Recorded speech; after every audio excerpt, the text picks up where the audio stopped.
Hi everybody, and welcome back to the Extreme Hangout on this very exciting, very action-packed Youth Day here in Glasgow at COP26. I'm totally delighted to have managed to squeeze in yet an extra session for all of you here and at home, wherever you may be. We've got a fun-filled session ahead of us.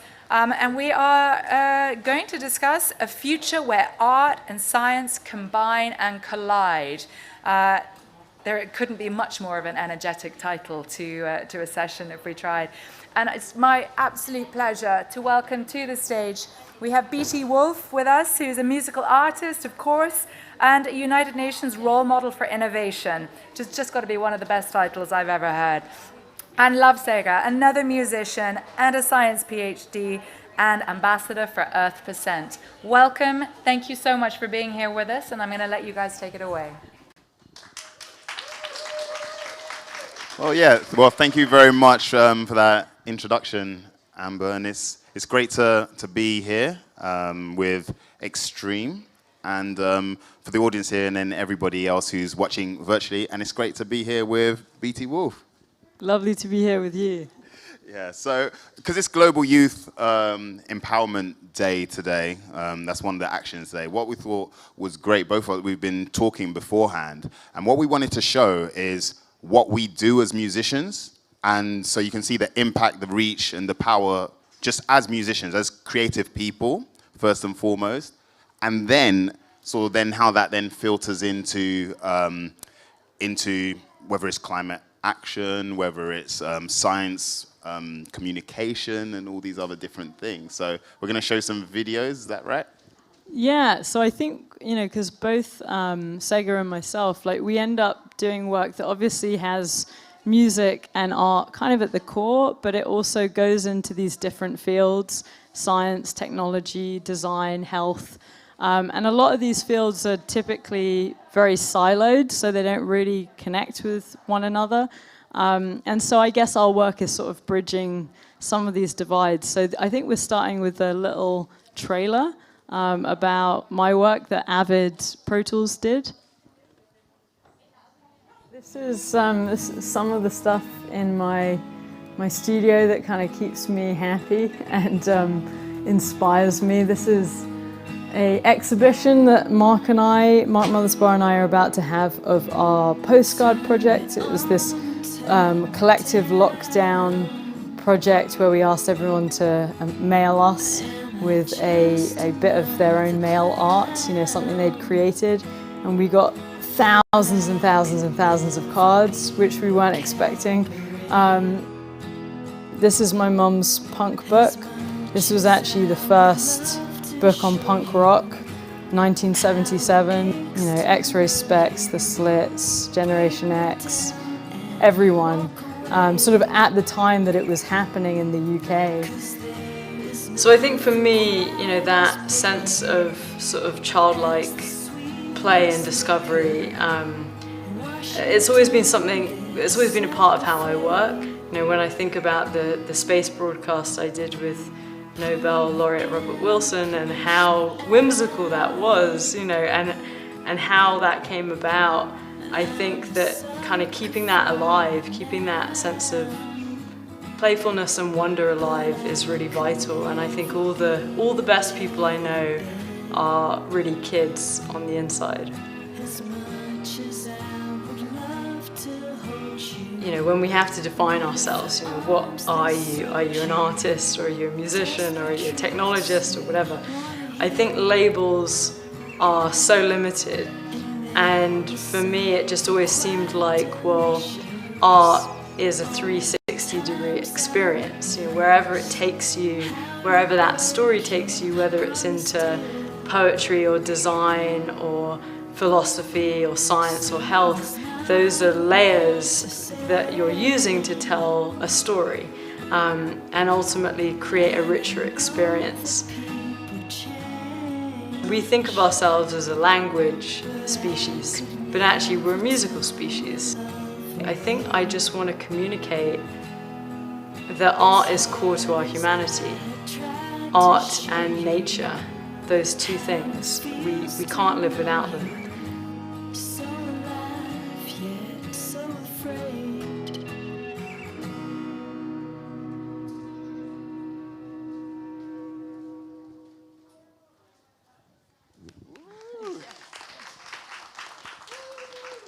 Well, that was fantastic video there, and it's great because there's so many different quotable parts to that, which can sum up our whole talk, really. Yeah, no, it's funny because the Pro Tools guys came in to do that, and yeah, a lot of the work, like each project, as I'm sure it's the same with you, like it's a whole story. It's this very multi-layered experience, and you know, every kind of innovation I've done for the different album designs over the years, you know, which I did an exhibition of at the Victoria and Albert Museum. You know, they're really long form, and so trying to condense that is sort of hard. But I think for me, it was just always that sense of trying to recapture in a way what we lost when we moved from physical to digital. You know, obviously the music experience being a primary example of that. I'd kind of grown up, you know, discovering albums as these musical books that you could open up and read, and there was an art form, and there was a ceremony, and there was a story to that, and spent all of my childhood sort of imagining, well, what worlds can I create for my albums? What will they look like? What will they feel like? And obviously by the time I grew up, like we were in the digital era, and everything that I loved had been replaced with this sort of intangible experience. So my work's really been kind of mainly focused on how you create a tangible, ceremonial, story-led experience for the digital age and sort of combine the best of both worlds. And for a long time, the focus was just to remind people the power of art, the power of music, you know, because I separately have this philanthropic music dementia study looking at how music can help people with Alzheimer's, and you realize like music goes so deep, you know, it can unlock conditions that are otherwise impenetrable, and someone with, you know, someone who's catatonic will get up and dance, or someone who's nonverbal will, you know, be able to sing along to these songs they've never heard. And so I think I realized through doing that research project just how deep art goes, you know, and how little we know. And so to have it be this valueless experience, which the digital era kind of made it in some ways, my focus was how do you make people feel like they can still have that deep, rich experience with it today. And then running alongside that was the environment, was nature. You know, it's art and nature, they really are the two things that are core to our humanity. Neurologist Oliver Sacks identified that, you know, in his research. Those are the two things we can't live without as human beings, and that keep us alive inside. And I think, you know, technology did an amazing job of fast-tracking what it means to be a human being on this planet, but it shortchanged us in a lot of ways, and it didn't really reflect the costs of that fast-tracking process. So both nature and art, I think, got kind of diluted as in our relationship with them. So yeah, I think, you know, art and nature are sort of intrinsic in my work, and just all the projects are really about reminding people of that value. Well, I mean, that's amazing because you look at so many different areas, and you mentioned dementia. I think this is the first time ever I can mention this, but there's a little bit of my thesis where I talk about dementia because I studied it looking at amyloids, the aggregation of amyloids and how it might be linked to neurodegenerative diseases and the build-up of that, and they needed a fancy laser to look at that, and I was building a fancy laser. So as you can see with that sentence, it's really dry. But then when Beatie's... That's not dry. I got so excited by that sentence. So, but then it's then working with Alzheimer's UK, just speak to them. And then one thing that they had is, what could you do for people who have neurodegenerative diseases? And one of the things is memory rooms, where you then recreate rooms from their past. And music plays such a big part of that, because then you have records from the 70s, the 80s, and then they play that, and that will trigger a reaction where they'll start singing or playing the music and stuff. So what we need to do is to bring stories like what you're doing and then say, look, how do we connect that emotionally with the other science to make it relevant and to make it helpful for other people? So just to loop back to something you said, and because it's Global Youth Day today, really, I love the physical side of music as well. So I love performing. That's what I got into music for, just to perform on stage. So whether it was just to 10 people, whether it's to a bigger crowd. The benefit we have is we have technology. So for all the young people, you've got your phones, you can record video, audio, all of that stuff. I was fortunate at university to have some friends where we learned how to put songs together, and just in the university room we wrote these things, and then it ends up just a little idea, and there could be loads of you out there who are doing similar things, but I kid you not, it was just like the two of us making these things, and then it scales, it scales, it scales, it scales, and then got the chance to perform to a bigger audience and to collaborate with other creative people who just happen to be musicians. So I think that is, I want to show for me what I sort of did or do is a performance, just to show it's cool to be a musician and an artist. And we mustn't forget that, because we're just looking at numbers and being like, oh, I didn't get this many numbers. Leave that over there. Watch this video and see whether this is more fun than looking at numbers on the internet.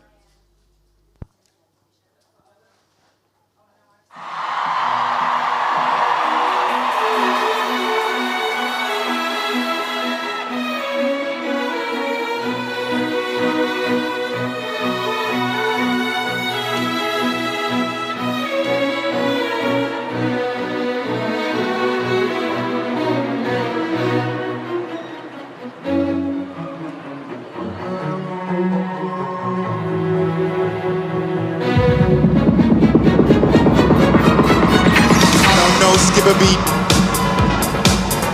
I said I don't know, skip a beat. Said I don't know, skip a beat. Come a little closer if you like the limelight. I said I don't know, skip a beat.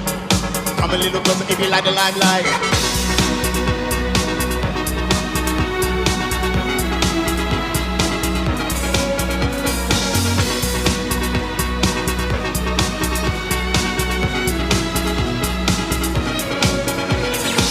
Moving left, moving right. I kept it like hot and I kept trying to find. I said, move your left, move your right. Come a little closer if you like the limelight. I said, move your left, move your right. I want to surround you, keep your hair in my side. I said, moving left, moving right. Getting confused, they're saying all the time. They're just inflexible, beating time of mine, and they never like classical or even grime. Now they're one-handed, won't land it, we'll stand it, a clean bandit.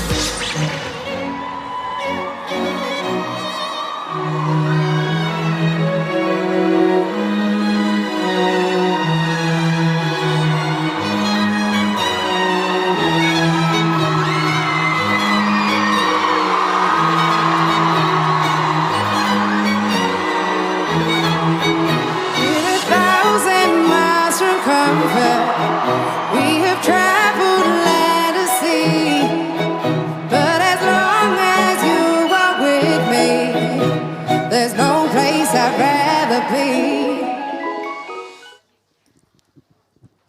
Yeah, so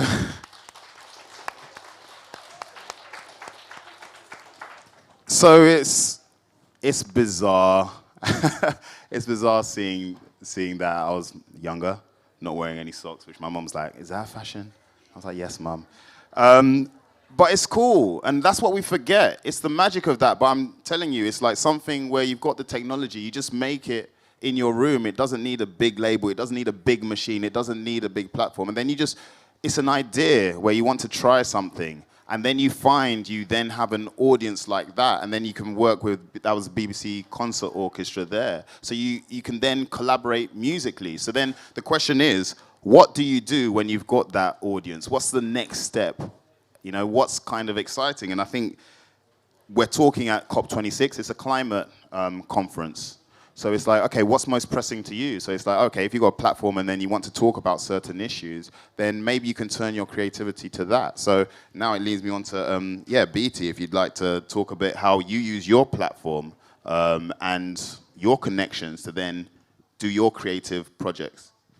Yeah, I think it's, I think what I'd say is every project is totally different, and it's like, it's like each one obviously has its own story and its own intention, and it's really finding out what that is. And I think the why, I think it's great to kind of make use of all the tools we now have, but I think knowing why you're doing something is paramount, because it's sort of so easy just to do things, these days, and particularly with technology and music, you can make something sound perfect, perfectly quantized and auto-tuned and all of that, and you can lose so much of the humanity. So I kind of feel like we constantly have to keep on reminding ourselves what are the best sides of, maybe the old and the best sides of the new, and how can we keep that rawness, but also use, the benefits of technology, as Ssega said, in terms of sharing accessibility and all of these opportunities.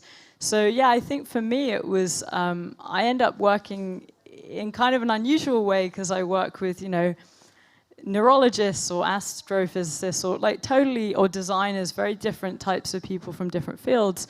And again, it's always about what's that bigger message, what's that core intention. And a project that sort of brought me to COP, the reason I am here, was because in 2006, after seeing An Inconvenient Truth, which I'm sure everyone here has seen, I was a teenager and I left the cinema just totally furious. I was just like, what the F, how are we here? And I wrote this song called From Green to Red. And then I thought, well, I don't need to record this because everyone's going to see the documentary and we'll be on a totally different path in 5 years or 10 years. And obviously that didn't happen. So 2 years ago, I was presenting my work at NASA's Jet Propulsion Laboratories.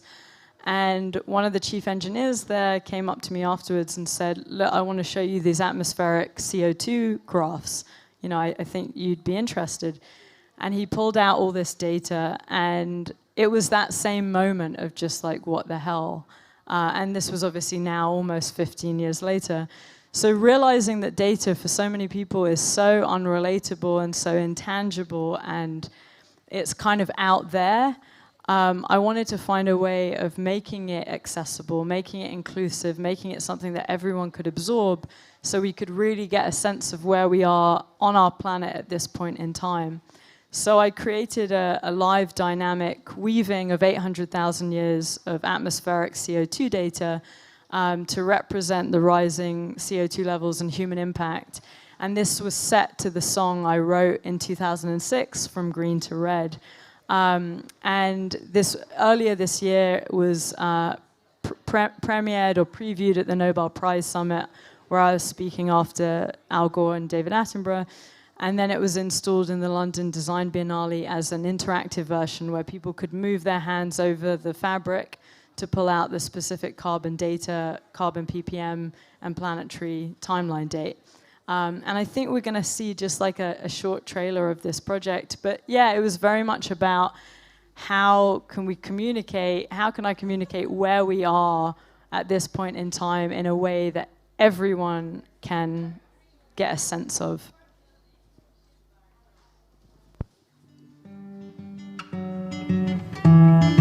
Outside the people like cars are still running, when inside it's safe to deny that it's coming. The TV's turned up so the winds are just humming to the sound of the heat rising.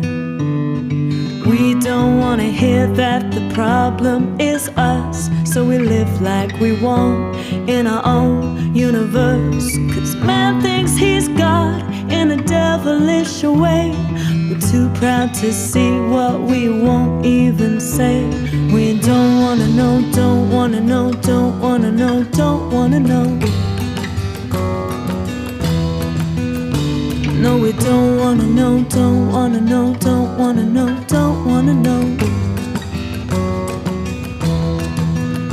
So take my hand, babe, and I'll walk you to school, where you'll learn how to live by a new set of rules. 'Cause we played all our cards, there's none left for you. Forgive us, my dear, can't you see? It's the truth that we don't wanna know, don't wanna know, don't wanna know, don't wanna know. No, we don't wanna know, don't wanna know, don't wanna know, don't wanna know.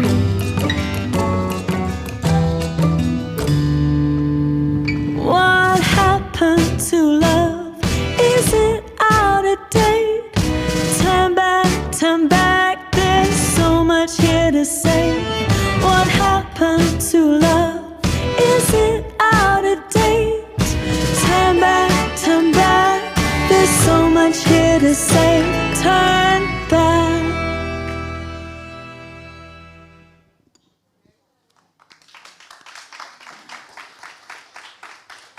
So, yeah, that what you saw was just the trailer. It's set to the full length of the track, which is 4.5 minutes. And as I mentioned, like with the interactive version, you can actually interrogate that woven timeline to pull out the specific carbon ppm and the planetary date.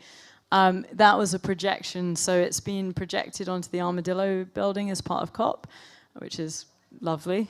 But yeah, it was really an awareness piece. It's very difficult, I feel, to activate awareness. That's almost the hardest thing. How do we make ourselves become aware of blind spots or things that we're just not seeing?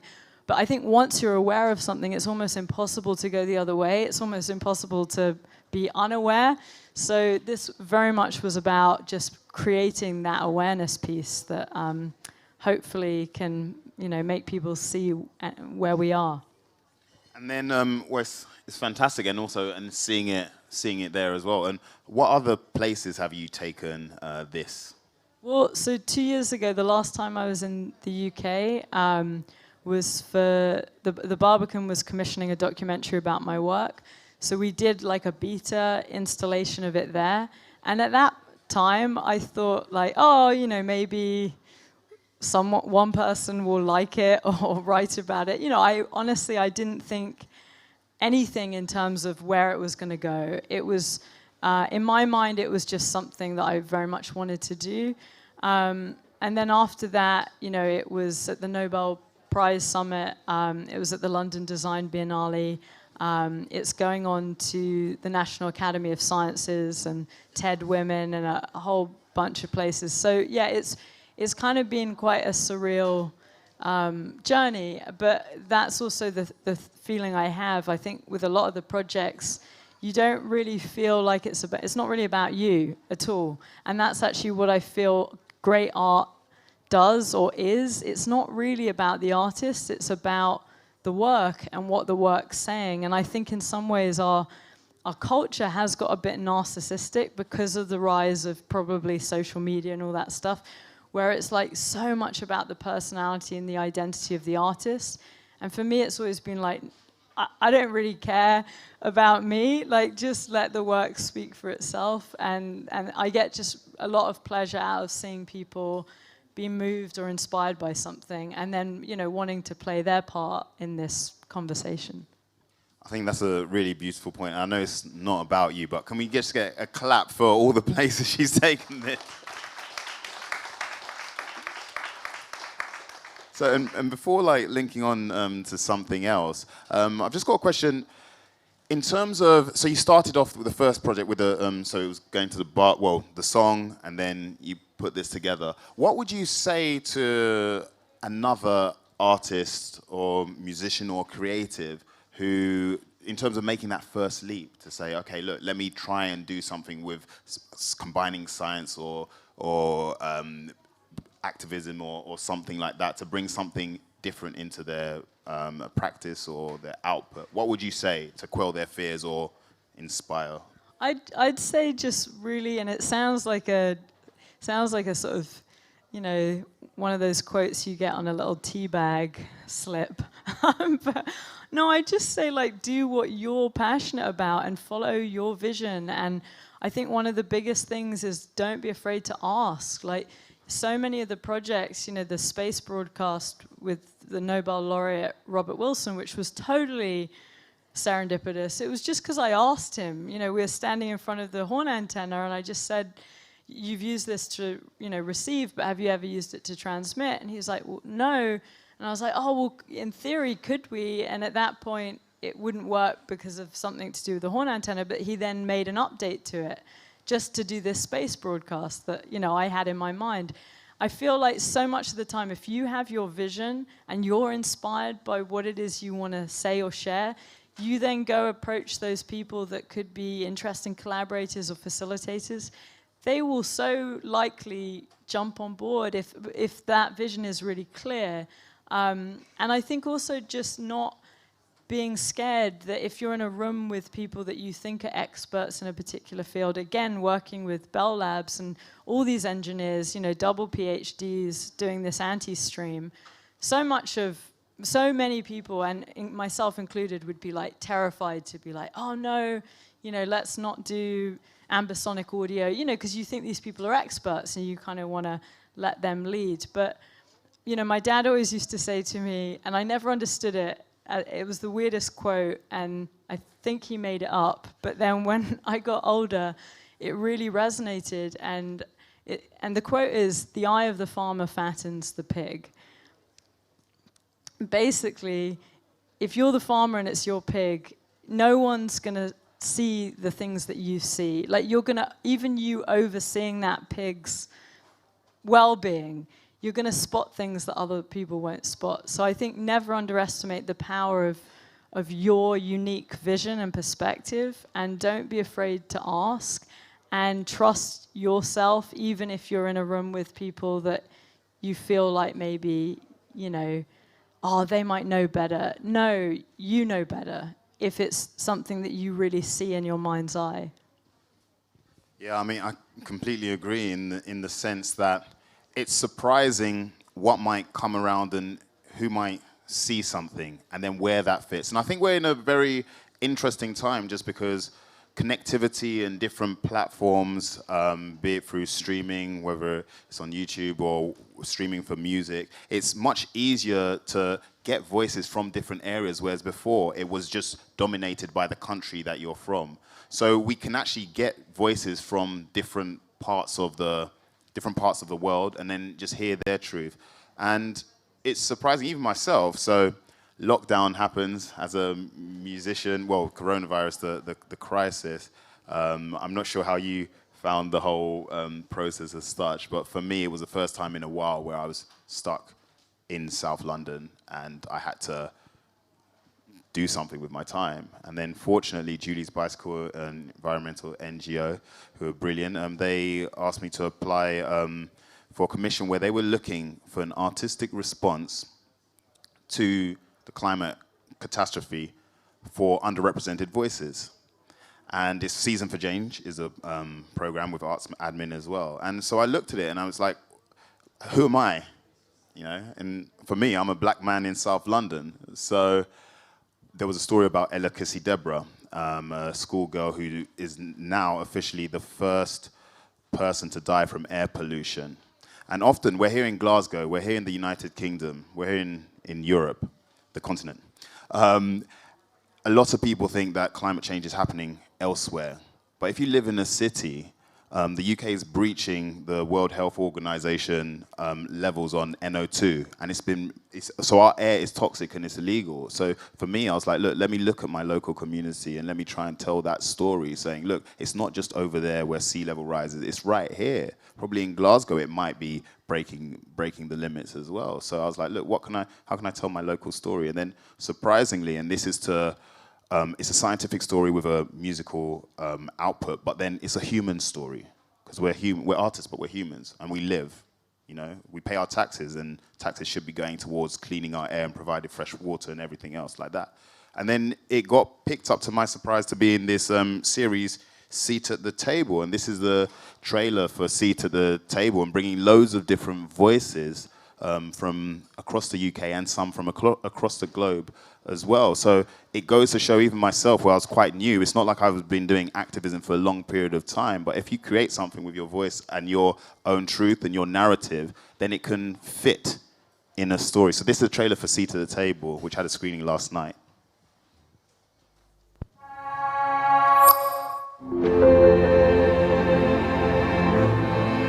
It's a global issue. Climate change doesn't affect everyone equally. It's going to hit those who have done the least to cause this issue the hardest. The developed countries in the world have created this crisis, and the people who are paying most as a consequence are the poorest people in the world. What a gross injustice.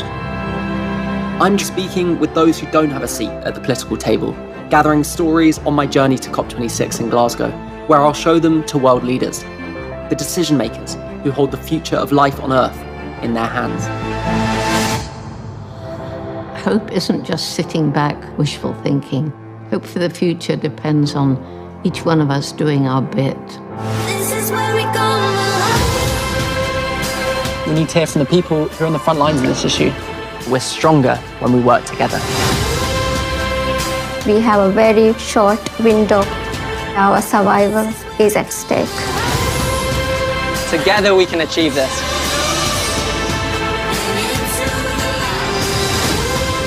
This issue has never felt more urgent.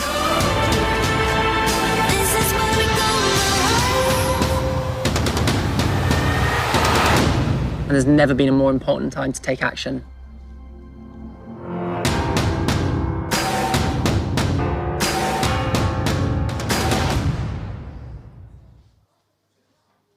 So that's live on YouTube now, and it's got different episodes. So the point there is we've all got our own stories, and it was just such a privilege to be part of that. So I'm in episode 3, which is about air pollution, but then there's also looking at the Isle of Scilly and talking about sea level rises. There's also looking at Orkney and other places around the UK. So originally that was Jack Harry's brilliant with EarthPercent Studio and Silverback Film, who did Our Planet, I believe, and do most of Sir David Attenborough's stuff.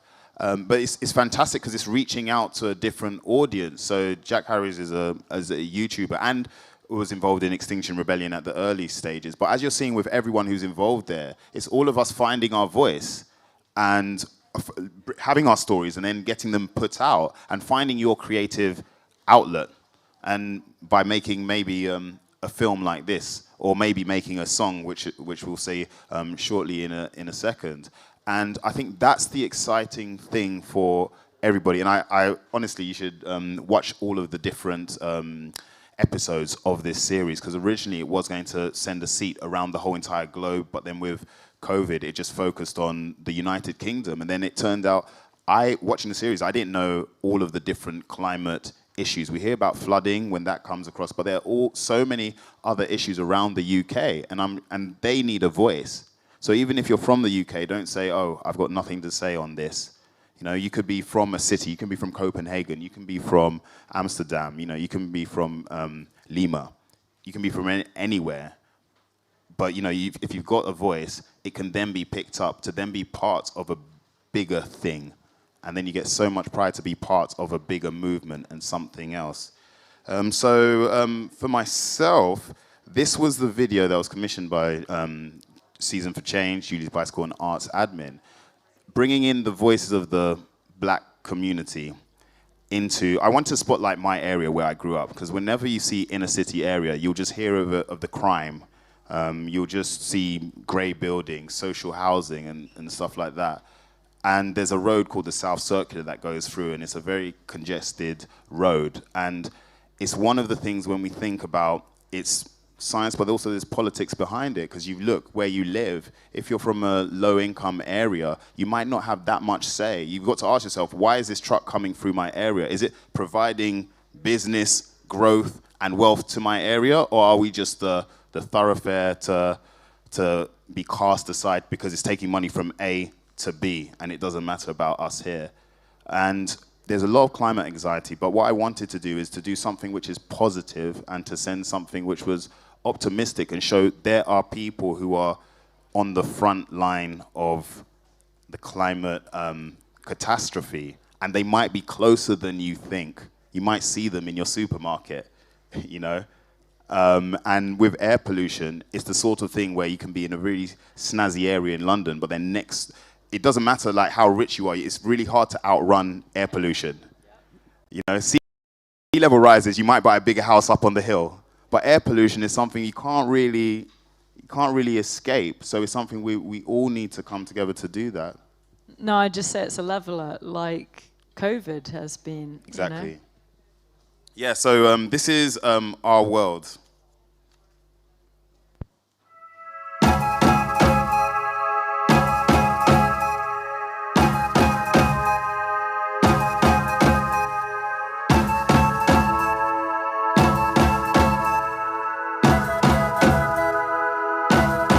To our world, is this the place that South London voiceless speak? Cause I can't see them past these non-existent headlines.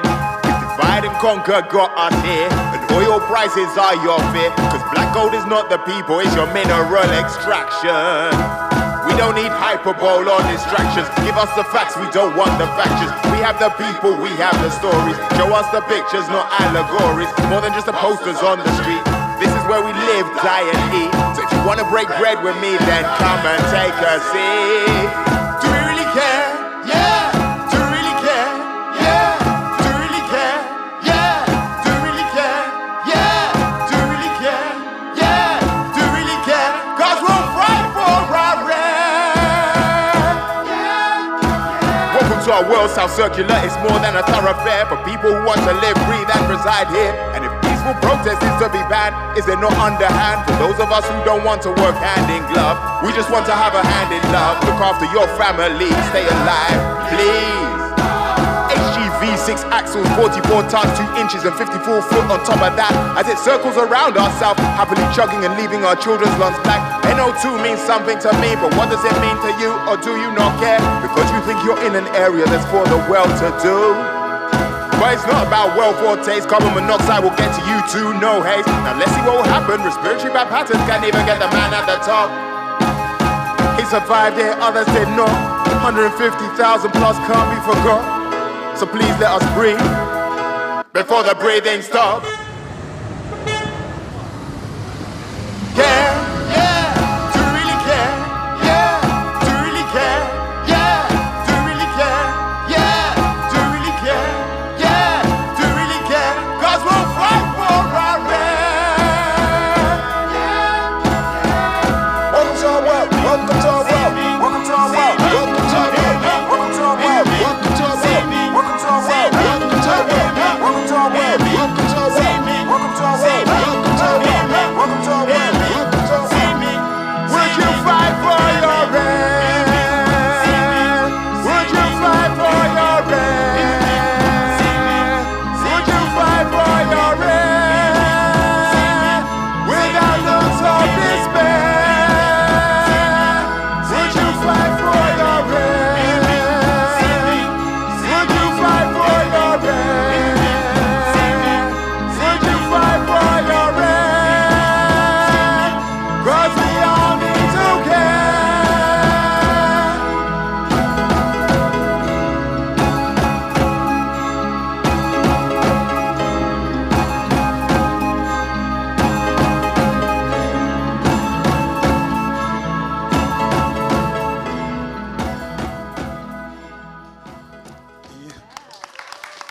So one thing, thanks. Yeah, one thing I want to point out is whenever someone says climate justice, and then they'll say, or something like that in terms of people like the climate struggle, who's involved. It's a very polarized view where they'll say, oh, it's only these rich middle class people who can afford to be arrested and that's why they're doing it, or do-gooders who want to go in certain shops and they can afford to. Every single one of those people I asked, or the filmmaker Tracy Chiango, a brilliant local black filmmaker, every single one of them, we asked them, do you want to be in a music video about air pollution? And they were like, yes, of course.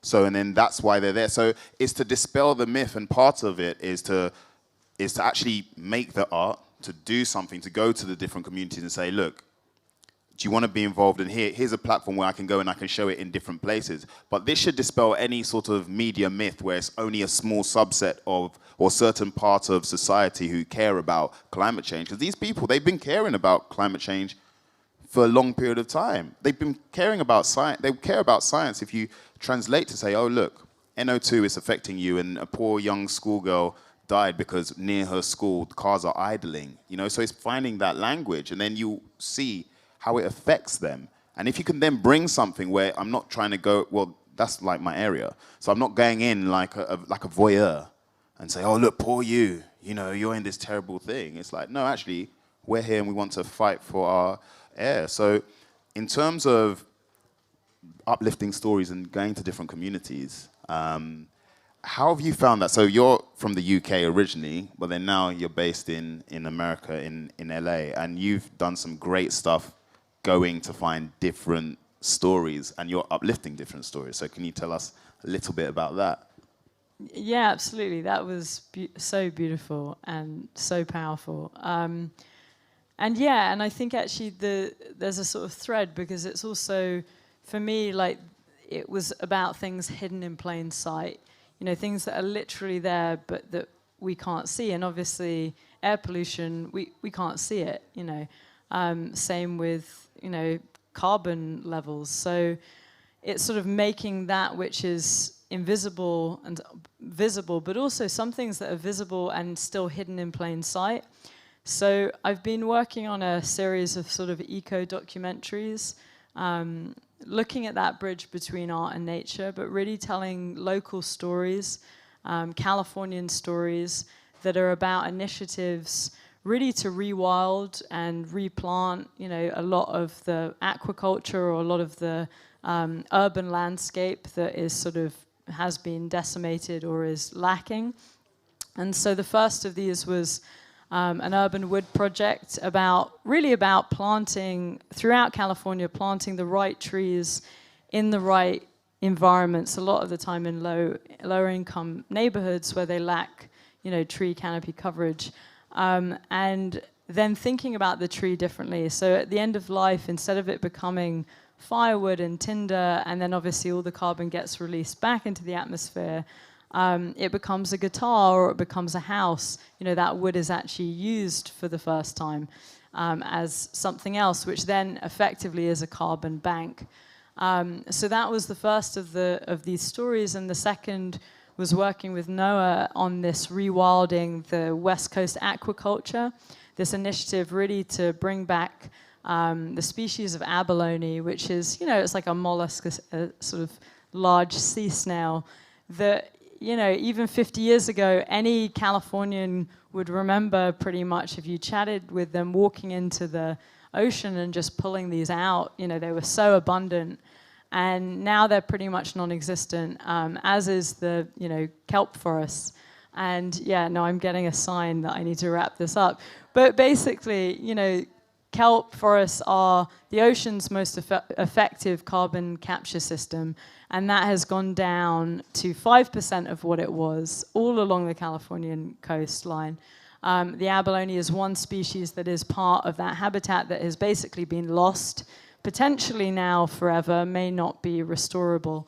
So it's these things that I feel we really need to know, and hopefully we're going to have time to see them, the videos now.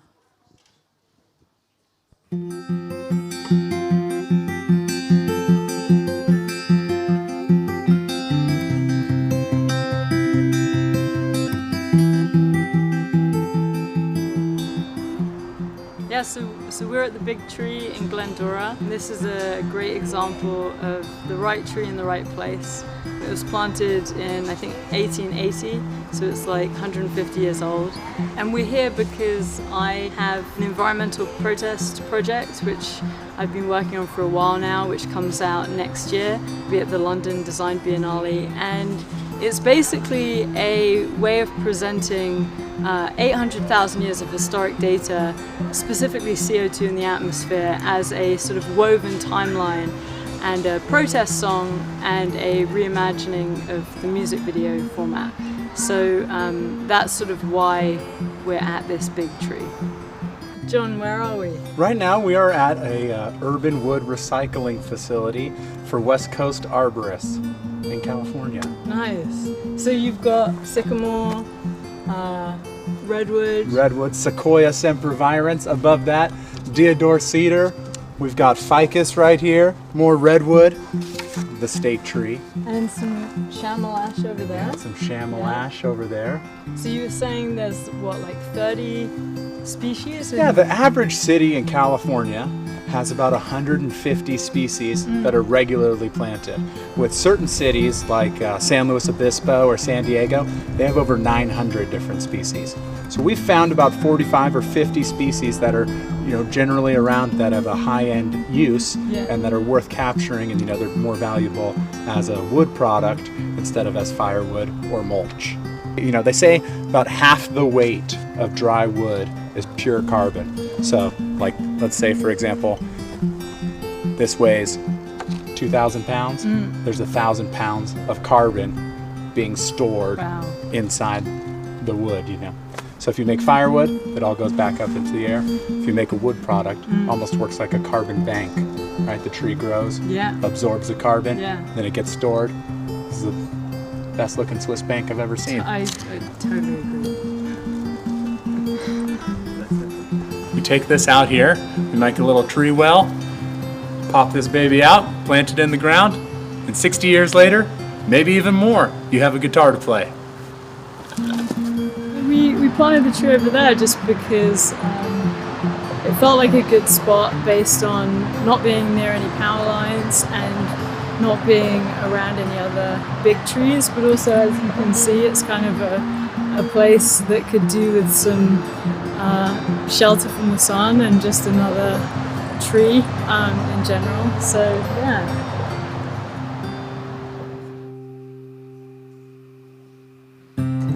So we're here in Koreatown and I'm standing under a deodar cedar, and I feel like, particularly for a day like this is the perfect tree to find. Amazing shade, amazing species, and I feel like this school is going to be super happy to have a tree like this. So it's pretty amazing. There are so many trees hidden in plain sight in the streets of LA that we often don't think about sort of stopping and celebrating. They figured out that chamois ash was, the most similar to the mahogany of 20 to 30 years ago. It's prolific down here in Southern California, and so it just was like a magical thing that happened.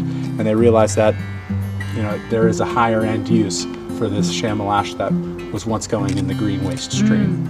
It's pretty special. Meeting Bob Taylor and learning more about the ethos and just how much, he's been a big part and very instrumental in sort of seeing, just seeing the landscape differently and really supporting, the forests and planting of trees, but also the right kind of planting of trees. And then also thinking about how trees that would otherwise just be like discarded and thrown away can become a guitar like this, So sort of learning more about what they were doing in this area, particularly with this project From Green to Red, it just felt like a really wonderful fit of something I was already really passionate about and working on. And then, it was kind of a nice aside that the guitar I was playing on just happened to be one of these new examples of thinking differently about the urban landscape and sort of giving, value where it didn't used to exist.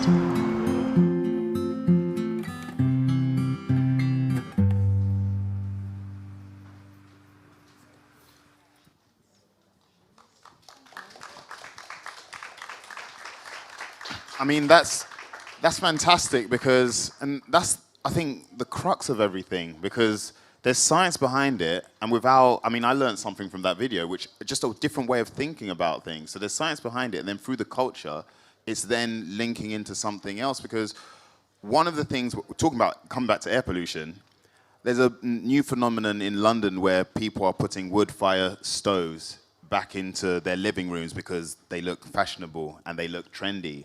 So London used to have smog, terrible smog, ages ago, and then now we're finding as a localized source, these wood fire stoves are terrible. But as you put so eloquently in that piece, if we thought about wood as a carbon store, then it would make more sense, and with those figures, it makes more sense that if we're burning it, we're releasing it right in the residential areas. Totally, and it's often just that one piece of information that can just shift thinking that, again, is sort of hidden in plain sight. Until I met, Big John, I didn't realize that it was essentially like these carbon banks. Any wood that wasn't burnt or didn't become mulch, it was effectively keeping it stored. So yeah, I think there are so many things like that where it just requires, it's not like we haven't got the information. The information's all out there. It's all available to us. We can access anything and everything we want, but it's finding that way of the information going in so that it stays with people, so that it really shifts thinking and it opens up awareness. And also for all of us, we're not meant to be experts in everything, to make better choices. So hearing about different woods there. So we've got cricket, the famous game over here. all cricket bats have to, MCC there, they say all cricket bats have to be English willow or another type of willow. Then they've realized through research that they can get the same results by using bamboo, which they can grow more sustainably than the English willow. It comes off the bat the same way, so the sport won't actually be damaged or the game won't change by changing to a different type of wood source. So it's not just saying, oh, get rid of wooden bats in cricket. It's saying, look, if we have that scientific information or getting the experts, it's like we can change the way in which we do things. Cricketers don't care. They'll play with whatever the instrument they have or implement that they have. So it's teasing those stories out, and that's a brilliant video, yeah. Well, and I think because with guitars, like, people can be real sticklers for the wood. You know, they can, as with any kind of industry, you know, people get very specific about what they want and how these things sound and behave. And I think really we should, if it's a choice between playing something that sounds 15% less beautiful and saving the planet, to put it kind of, you know, bluntly, it's like we need to be actually just given the right choices by the industries, you know. I don't think it should come down to the consumer to dictate that they want a mahogany tree when they can get a Chamalash, you know, guitar. Exactly, yeah. So I think we've got about 8.5 minutes left, so should we open up to questions? Oh, last video. Yeah. Oh, sorry. Yep. The kelp forest. Well, just because it's Oceans Day and it's really short. It's like 2 minutes. It's a kind of a trailer for this other eco story. The cultured abalone farm in Galita. What we have in front of us right here are a lot of red abalone, which typically then get sold at market. But there's also this amazing initiative to rewild and replant and regrow a lot of the white abalone from babies and then, you know, plant them off the coast of California as part of this NOAA initiative to really restore that population that became obviously hugely decimated with the loss of the sea kelp forest and the warming waters and other contributing factors. So yeah, this place is pretty amazing because obviously it's both operating on a sort of commercial level but also as this restoration facility for this greater ecological initiative. The thing I find fascinating is just how this species that is, you know, very iconic for Californians, so actually people really do notice when it's no longer in the oceans, is really indicative of just so many species that we're losing or in danger of losing that we just don't notice because it's sort of hidden in plain sight. And the abalone is not hidden in plain sight, and so the fact that we're noticing that, you know, makes us think, well, what are we not noticing? So it's a great architect of the sea kelp forest. It's kind of like the otter in that respect, and it really is a sign of the ocean's health overall and health of those habitats. So not just a snail. My name is Mona Olivas Tucker, and I'm the tribal chair for Yaktichu Ticha Yaktahini, Northern Chumash tribe of San Luis Obispo County and region. And our membership is comprised of people whose ancestry dates back to this one area for well over 12,000 years. It's been our homeland, it's our ancestral homeland. It's part of who we are and it's in our DNA. Not only was it a loss of a traditional food source for tribal people, it was a loss of a food source for a lot of people. But if the ocean's not healthy, neither are we. So, you know, take care of the things around you is the same thing as taking care of yourself. So even if it doesn't appear to impact you directly, it does impact you directly. And if you want to survive and you want to be healthy and you want your family to be healthy and your kids, grandkids, great-grandkids, otherwise what are you doing? Are you just burning down the house, you know, to quote an old song? And what do you have then for your children to live in? Nothing, you know, just rubble. We want to do better than that. I mean, we all do. This isn't an argument, really. I mean, this is just a statement. We all should want the same thing.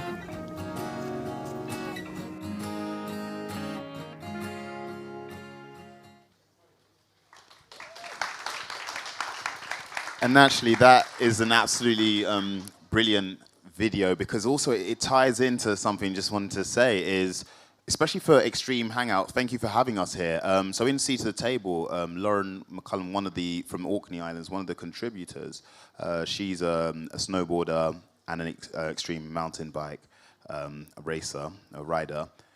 All of the people who tap into extreme, if you're doing extreme sports, you're often at the front line of all of this stuff. Because if you're a snowboarder, you're seeing that the snow isn't actually there on the mountains. Seasonal, it's changing. If you're going down into the oceans, then you're seeing there's a difference in the biodiversity and stuff. You've all got GoPros, most of you, or video devices. You can document that, so that can be part of the recreation and being a storyteller as well. And for instance, the UK has been illegally, water companies which are privatized in the UK, they've been illegally dumping sewage into our local lakes. Now, what happened over lockdown? Lots of people took up wild swimming, just for their health and and for other reasons, and it's great. And then it's the wild swimmers who are the ones who was like, these water companies are polluting our rivers, and they were the canaries in the coal mine. So you've all got a role, and you can all take part in this. You can have your voice, and you can put these stories out. And as Beatie has perfectly done. Thanks. Well, no, I totally agree. And, I think that also, like, what I really get from that video, from speaking with Mona at the end, is just our sense of timeline is so short-termist. Her ancestry dates back 12,000 years. That was their land and their oceans, and because the land extended into the oceans. And we think so momentarily, from one moment to the next, and that sense of thinking 50, 100, 200, 5,000 years into the future, like, I think that's a lot of where, some of the short-sightedness has sort of come, because we're only thinking about now. And I just think you look at so many of those species as well, and the timeline they're operating on is on a whole other scale that we as human beings could learn so much from, and that everything is interconnected. We are not apart from anything out there. It's all interconnected with us and our well-being and our health, and but also inspiration and inspiring our best art and where we have the greatest technology, It all exists in nature, so. Well, that's fantastic. So is there a chance for some quick fire questions? I think there's a microphone somewhere. Does anyone have one from the floor?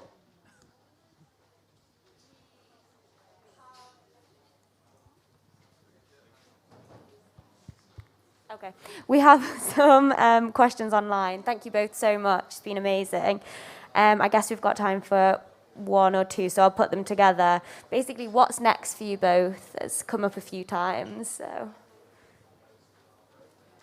Oh, well, what's next? So I'm currently working on a collaboration with Mark Mothersbaugh, who's from a band called Devo in the States, and we did a postcard project during lockdown, which I think I shared just ahead of the election when everything was going sort of crazy in America.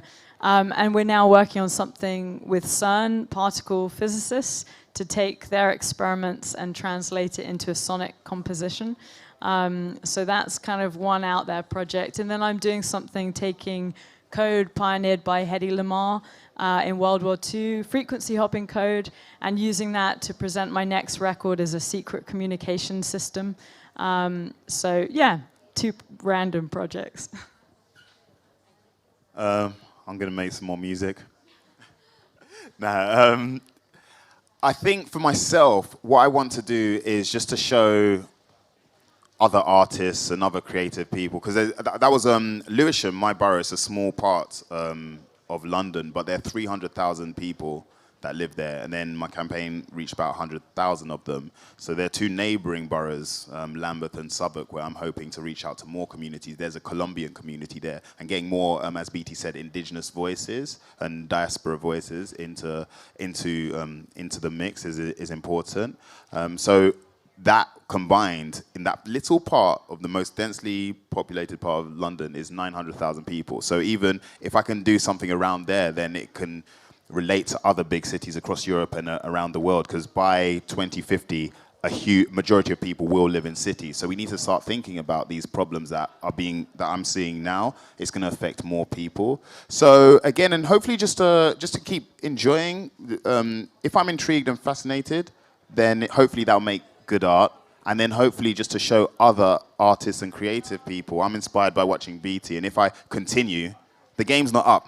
Like climate change is going nowhere. I'm nowhere. inspired by watching you. So it's just to show other people, make the art, have your story, put your voice out there. You can never be too young. You can never be too old. Just do it, and then you might end up on a platform like this talking about your journey. So it's a privilege to do this. So you've got to give something back and enjoy it. So yeah, just more of the same.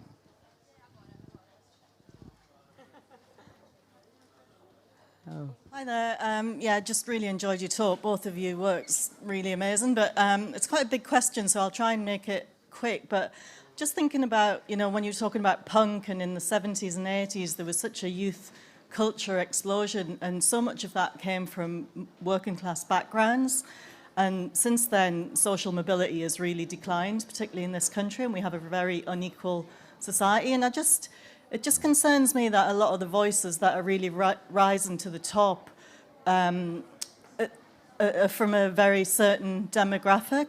And I think it's just like, what do you think about, we need to make sure if we're going to really communicate with the younger generation, I mean, I'm not part of that now, then it needs to be people from their own backgrounds that are doing that. And I do see a real dominance still. I mean, it's known that the arts are dominated by the middle classes, and I just wonder what your thoughts on that, because they say that digital technology is a great leveler, but it's been proven that that's not actually changed that.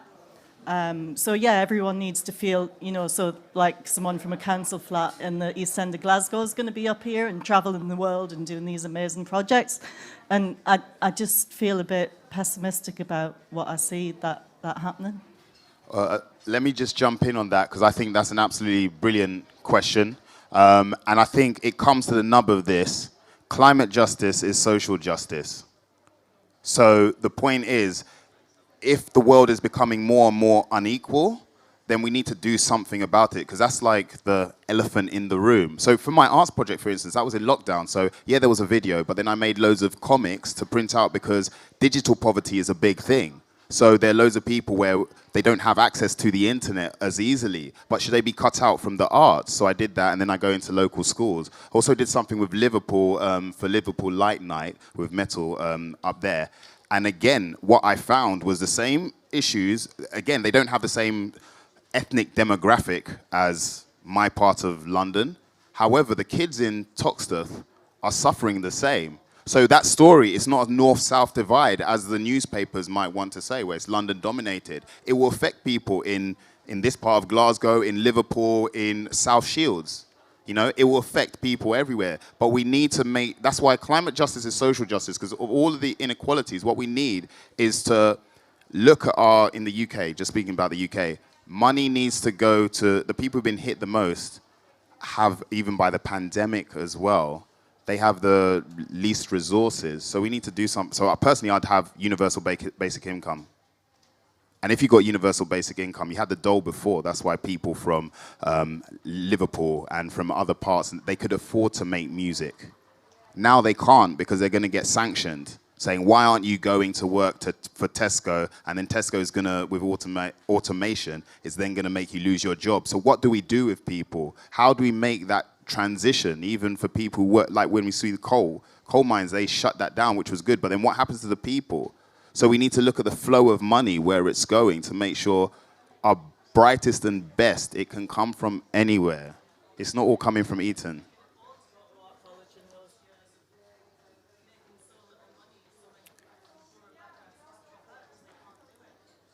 Yeah. Exactly, but then as we look across the globe, we then start to see that the system's unequal, and we need to make sure with climate justice, social justice then comes. So people at the bottom who are most affected, have the least resources, they are then, who've been struggling the most, they then have the resources to lead a healthy, happy life.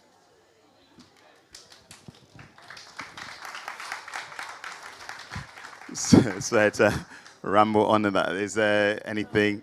Well, thank you very much to Beatie Wolfe here. Amazing videos, amazing music and everything. And thank you to Extreme Hangout for having us. Yeah, thank you.